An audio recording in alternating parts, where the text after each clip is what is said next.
Welcome to DEPHEMEREMBER Day 2. Thank you for joining us today. This is a collaboration with Luise Heinzl, and this is Barbara from Vienna, Austria.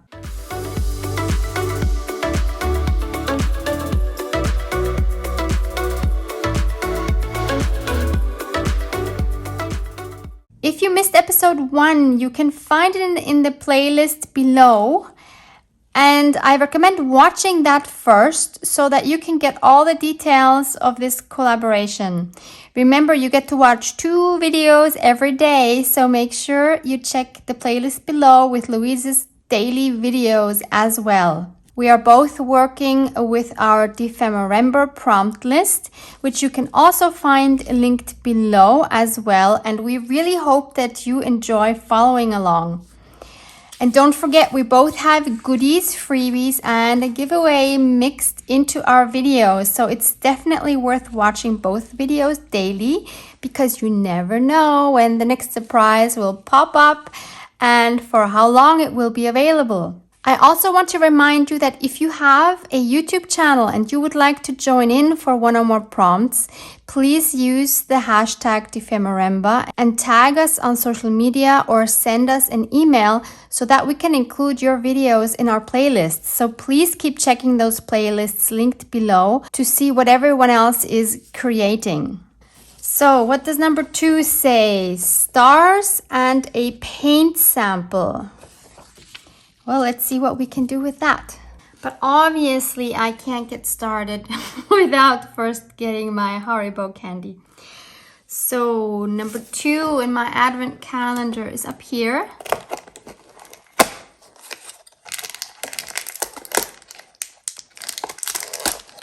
And again, it's a bag of little Haribos. It is the regular ones. There's not even a Merry Christmas on this. So these are just the regular Haribos, which is fine.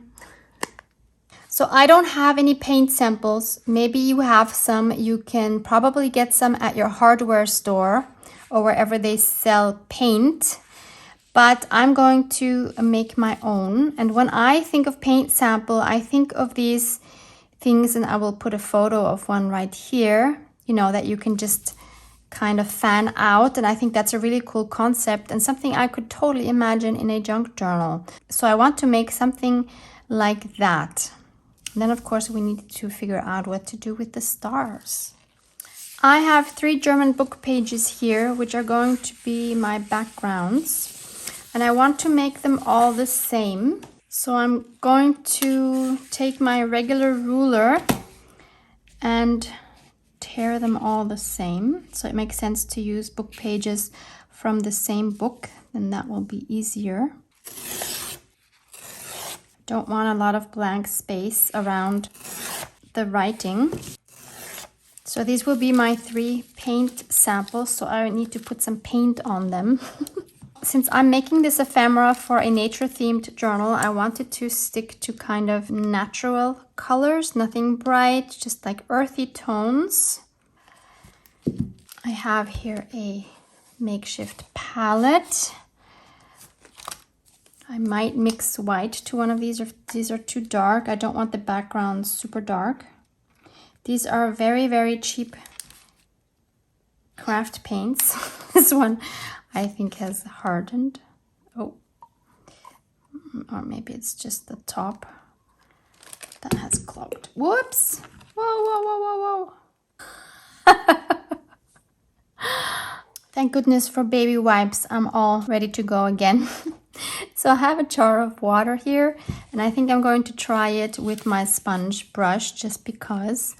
I'm going to add some water here because I don't think I want my paint to cover everything. Like I want it to be a little bit translucent, because otherwise what's the point in using a book page if we're gonna cover it all up. So I am attempting to just kind of make a square.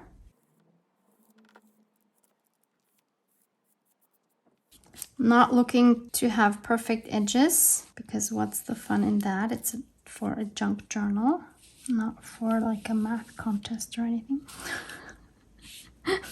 I would so fail at that. Okay, so there's my square number 1, or my paint sample number 1. Next, let's try this one. This is, I don't see a name, but it's kind of like an olive green, sort of. This is completely dried up, I think. So maybe I won't take this color. Whoops. Yeah, that's what happens if you don't use your acrylic paints. Okay, let's add some water here. It is now beige water, but that's okay. And I'm doing the same thing. You could obviously do this with any paint. It could be watercolor, it could be markers, it could be water-soluble crayons or regular crayons, colored pencils, whatever you want. And lastly, we have this one. And this one I wanted to make a little bit darker. Oh, this is actually liquid. Okay. So this is kind of like a little bit darker shade of the other one.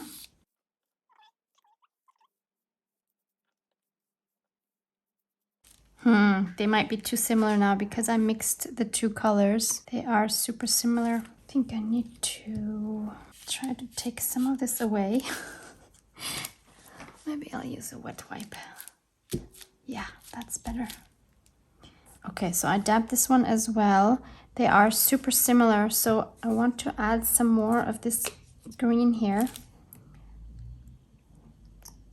so that it just gets a little bit darker without covering all of the text again.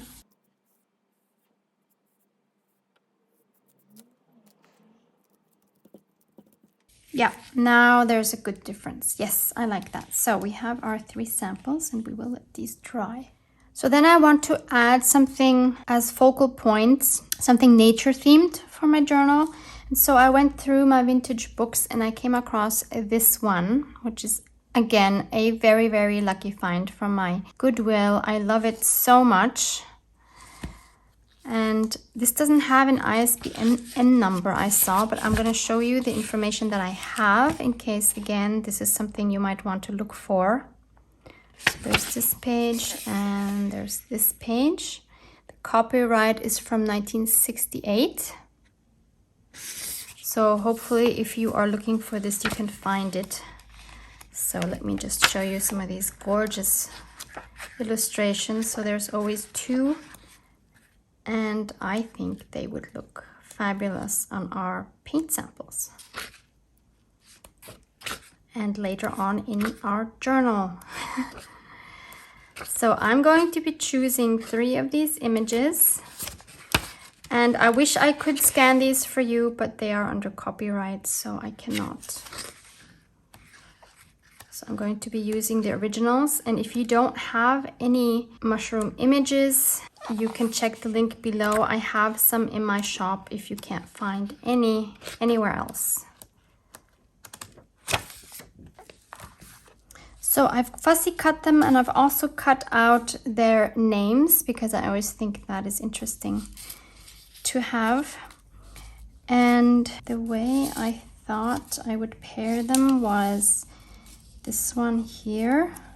I don't know yet how I'm going to add the name. I'll just put it down for now. Then this one here and this one here. As you can probably imagine, I am very much in my comfort zone here. So what's the fun in that? So I figure I need to do something that challenges me a little bit to keep this more fun for myself as well.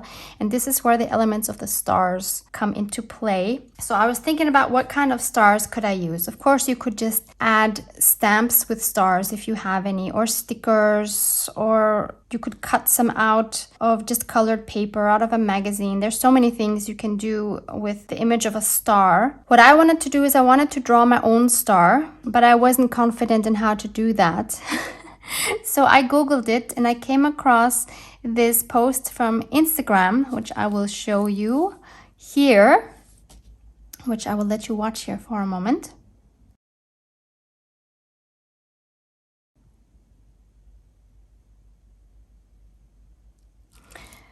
So I decided I wanted to try that. So I did, and this is what came out. I did it off camera, but I'm very happy with how this came out. And I thought it's great that it's on a book page. It just makes it more junk journal-y somehow. So I decided that I wanted to play with that image of a star, and rather than drawing it over and over again, I decided to make our first Decemberember freebie for you. So what I did was I took a photo of this, I cut it out in my editing software, and then I colored it in different ways, as you can see here. I also enlarged some of them, made some of them smaller so that you have a nice variety to play with. So go check out that link down below. This is a link exclusively for you watching our DEPHEMEREMBERs, because this is not in my shop. This is somewhere else. So other viewers will not see this freebie. I will make this available for you until December 25th. After that, it will no longer be available. So get it while you can and have fun with it. So I have already fussy cut all of the stars. And so now my challenge is to find a way to make these work with these images, because as you maybe can tell, they're not in the same vintage style, even though they're on a book page, but I think they look quite modern. So my challenge is to include these and still kind of work out. And I love that mix. So let's see if we can make it work.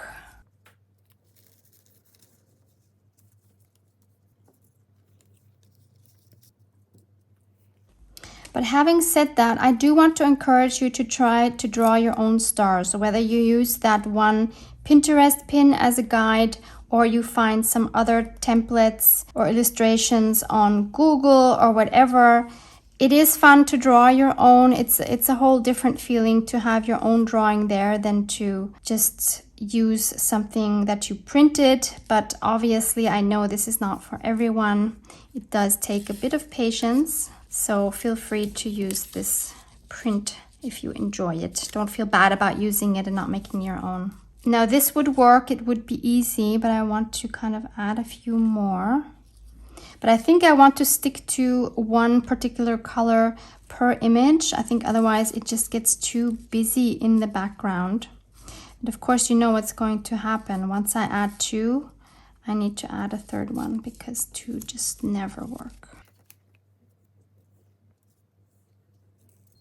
Maybe just a partial one, that would be an idea. Half one down here. Otherwise, I think it's too much. This one can definitely use some more. Should we do another big one? Maybe hide it a little more so it's not so overpowering. And then we can add a tiny one.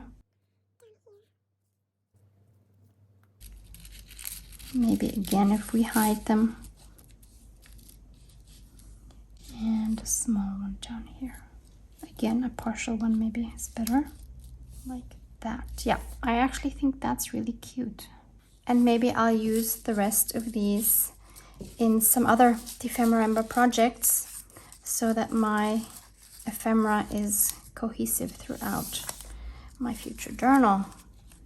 So now I just need to think before I start gluing things down whether there's any spots where I feel like I want to add some more scraps behind it, and I think I do. So maybe you can see it, there's a little gap here that totally doesn't work for me. Here maybe as well, I want to add a scrap. Let's look at these one at a time so that I don't get distracted. I have here my box of like medium-sized scraps. Now I don't want any scraps that are light because I need something to kind of blend into the background. So I'm looking for some muted colors. And nothing bulky either. This here might work. It looks like it's a scrap from a Tim Holtz scrapbook. So I think one piece I want to add behind here. Like that. And you can barely see it, which is perfect. Then either I could use the same or I can find something else. This here is one of my scraps from a bank statement that I coffee dyed. Anything is good that has numbers on it in my book. And I feel I need something here to cover these holes.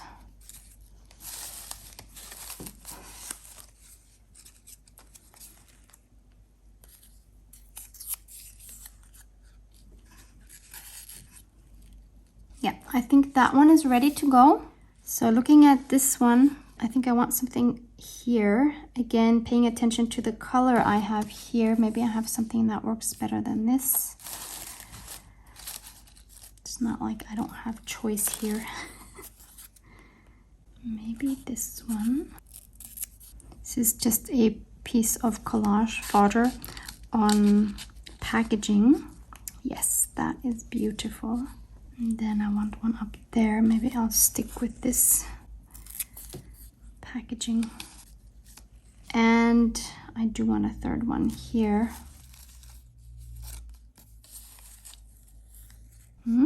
Let's be brave and try some with some more turquoise. See if that will work.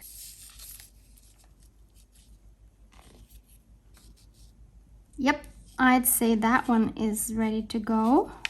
And finally we have this one. Again, I think I'll be adding 3 pieces. 1, 2, 3 or 3. I'm not sure yet. Oh, I have this, which would be beautiful. This is from Jelly Plate Printing. I think this is a piece left over from my autumn journal. You never know when these bits will come in handy. I think this is just absolutely perfect now.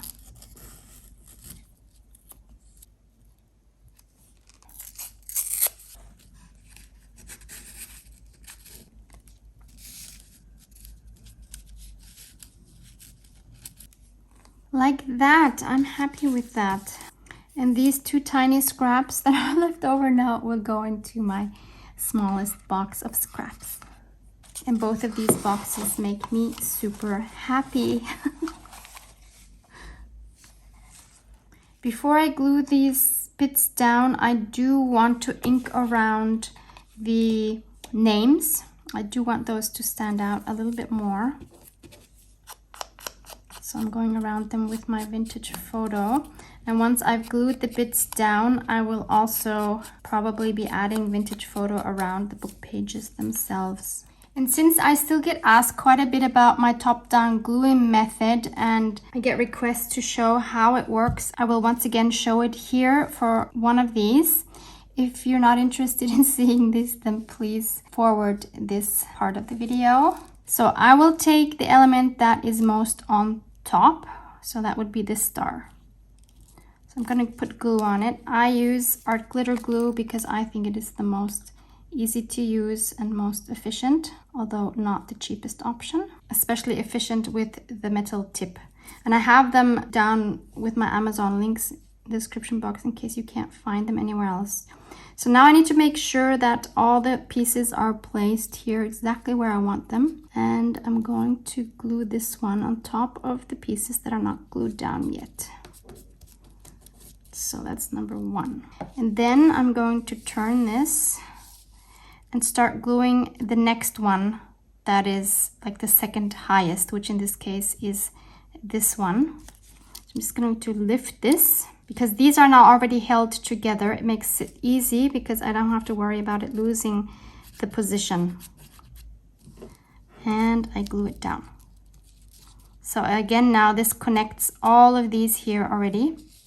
I think this is so much easier than trying to take the top pieces off and start gluing from the bottom, because unless you take a photo, you're never going to find the position they were in. So next I'm going to lift this because from all these elements, this is the most on top. I'm going to lift it and I'm going to glue it down. Now this one is a bit tricky because I have a lot of space underneath here. So if I put the glue on everything, I won't be able to lift anything up. But actually in this case, it's fine. Usually I would put just glue on the parts that have something underneath, so I can at the end turn the whole thing around and put glue on the whole thing. But this is quite a small collage, so this will be just fine. And with this now, everything is connected and I don't have to worry at all about things moving. So now I just lift up the parts that are not glued yet, and I can simply put glue on them. Of course, if you're working with a glue stick, then this method will be very difficult because you need a lot more surface to work on. And there we have it. Everything is glued down. It was super easy. It was not frustrating because nothing was moving around. So here's my glued down collages. I made a mistake with this one. I forgot to put the star underneath the mushroom before I glued it down. So I just put it now in the corner. So I'm just gonna cut off the excess here and it will be fine. The next thing I want to do is I want to add some gold splatters. What a surprise! I have some watercolor here that I can just reactivate with a little bit of water. That's the cool thing with watercolors as opposed to acrylics. You can just reactivate them and not waste anything. Look at this golden goodness. So beautiful.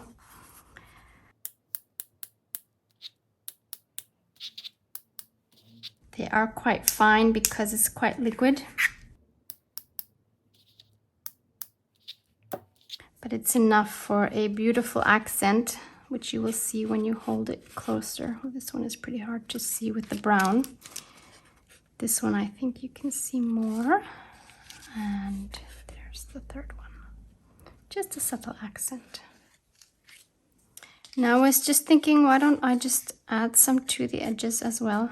Instead of gilding wax, since I already have it on my brush, I could just go around it and it has a very similar effect to gilding wax. So if you like the effect but don't have the gilding wax, just use watercolor or acrylics. So now I don't need to edge it with my Distress Oxide. This is even better. Since these are quite flimsy and they're quite bent and everything, I do want to mount them. I have this beige cardstock that I'm just going to mount them on. I just need to decide, do I want to leave a border or not? Yeah, I actually think I do. So I will mount all of these. Again, I'm using the art glitter glue. If you're not familiar with this glue, it has nothing to do with glitter. That's just the brand name. There's no glitter in it. That would kind of be a waste.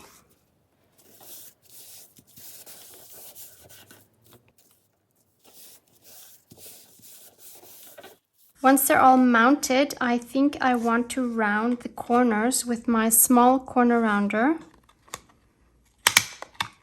So this really just makes small curves. I did not used to know that there are different sizes. So for example, this one is a large one. Let me show you how that looks. Maybe we can do it on the book page.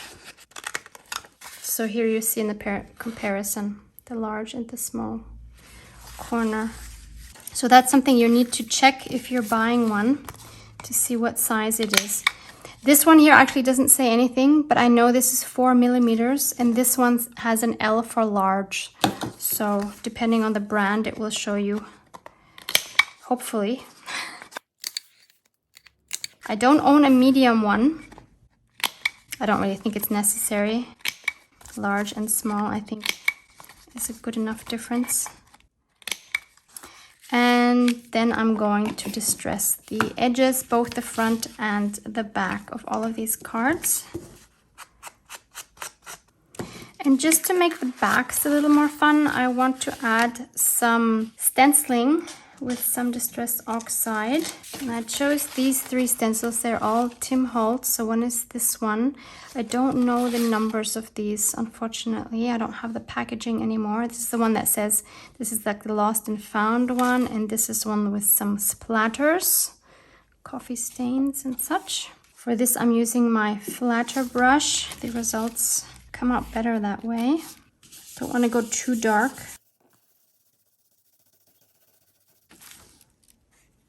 light is very faint.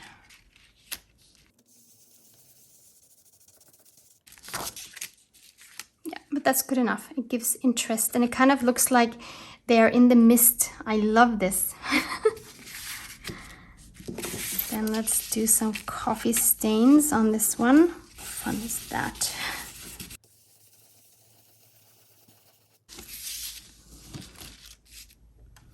Maybe a partial splatter down here, just for the fun of it. Yep. Oh, I love this. How cute. And on this one we could add some words. I was thinking specifically of the found because the mushrooms are found. I always love using mushrooms, not just because they're super cute, but they have a sentimental background for me because I always used to go mushroom hunting with my dad. And even though I don't like eating mushrooms, I really enjoyed hunting for them with him. Found. Do we add something else? Art? Maybe?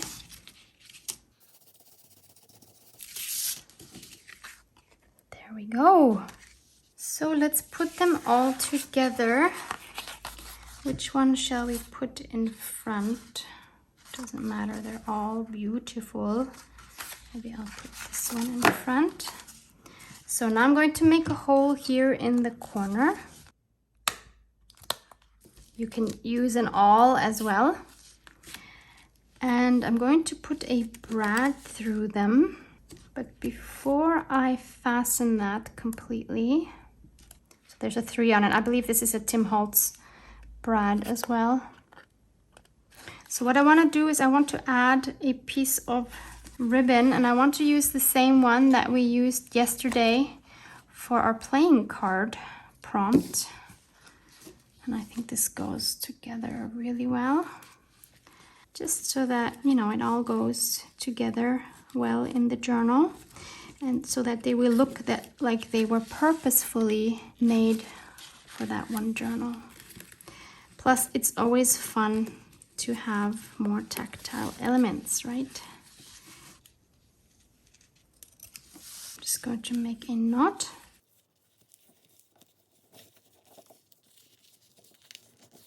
Then I also think I need to cut this off because this is too long, this one end.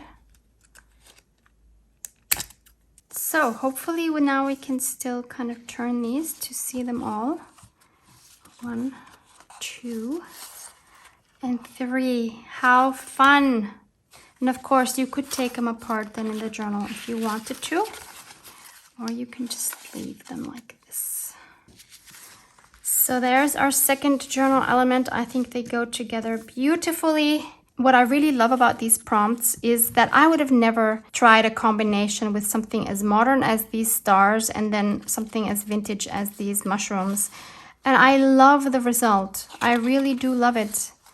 So if I would have just chosen to do something without a prompt, I would have never come up with this. So that's why I love prompts. That's why they kind of take you out of your comfort zone and they will make you think out of the box. So I do hope you give it a try, and I hope to see you here again tomorrow. Thank you so much for watching. Love you guys.